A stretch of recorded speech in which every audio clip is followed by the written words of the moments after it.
Hello everyone, my name is Juliana Gomez. This is my presentation for my assignment for the computer educational software that we have been choosing and learning from. The one that I have chosen for this, I am on Google currently, and I will be typing in cpom.org. This is the organization and the software that I use personally in most of my lesson plans. I'm going to go through it just as if I were to be walking through it as a teacher, even as a parent or a student. And so if you click I am a Florida teacher, you can go and see the different websites, student resources. There's thousands of resources that you can use for your students.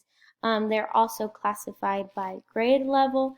But the part that I use the most as the teacher is the standards. So once I go here and I click the standards, I'm able to see and access different standards that will benefit my classroom. So let's say I am teaching mathematics and I can go to, let's say, first grade.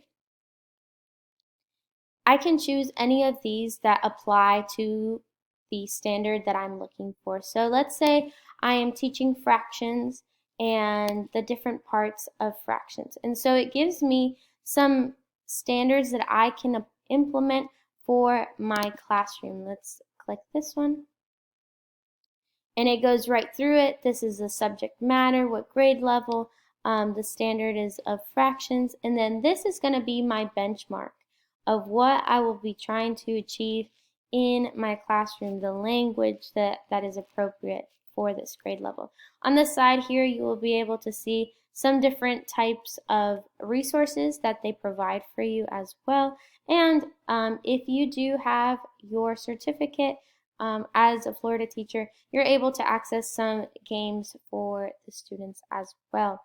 When we go back to our home, you can also click that if you are a parent, and you can learn what it's all about of CPOMs for your students as well. And then you can say I'm a student. And when you go to iamafloridastudent.org, you can go to different sections of social studies, science, mathematics, language arts, and just walk through it. And there is tutorials, there are different lessons that you can use so that they're able to learn by themselves, but also with someone that's guiding them. And that you know that they are hitting the same standards that you were learning from in CPOM, which is part of your lesson plan as well. If we go back, there are different tools here. Because we are in Florida, you don't have to pay attention too much to this part right here, but if you are not in Florida, you're more than welcome to research the facts and tools that you can use here. When I go back, I can also find some extra resources here in the resource button. And just like we said, we can go to mathematics. And let's try 4th grade. You can say that you are a student. And there's some assessments, some games. Students can use these tutorials to learn some of the mathematics that you are learning currently at home. Let's say that you are teaching, let's say long division, or let's see what kind of tutorials they have here. There is the unit volume, what else? The metric, number patterns. So you can find any of these like the examples. Click on them, and then of course that if you are a public school educator, you can download and subscribe to these as well, and so that it give you access to them. Currently, I am not a standard teacher in Florida currently. I will be getting my degree very, very soon, but I'm very excited for that.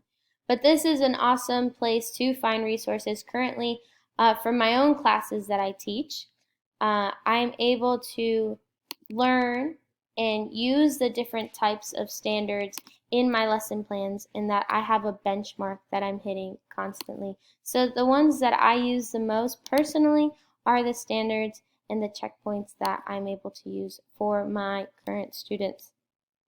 And so you can use any of these, gifted or even language arts. So I hope that you are able to use CPOMS. I know that I use it constantly, so I hope that it also benefits you. Thank you so much for watching and listening, and I hope that we continue to learn together. All right, have a blessed one.